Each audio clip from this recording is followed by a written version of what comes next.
A very useful feature on a Siemens control is the ability to put sections of your program into a group.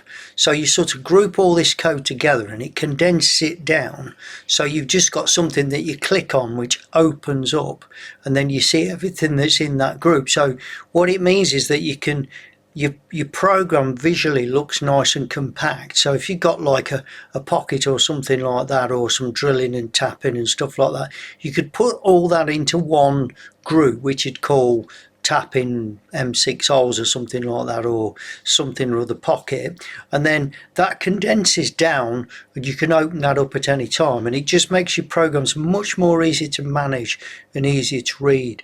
So in this video, you'll have to excuse the background noise because it's in a factory. It's a live video. I'm just explaining how you actually do that.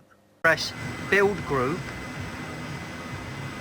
and you're going to call your group pocket,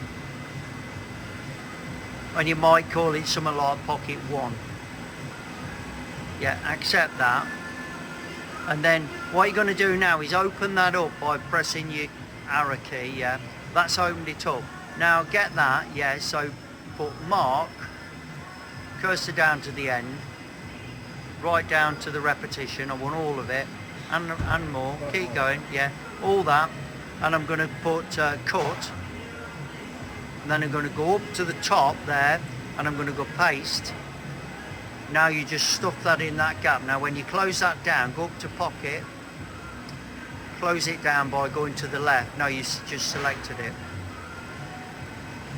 That's it, and that's closed it down. So now you can add all your extra information and you've not got that cluttering everything up.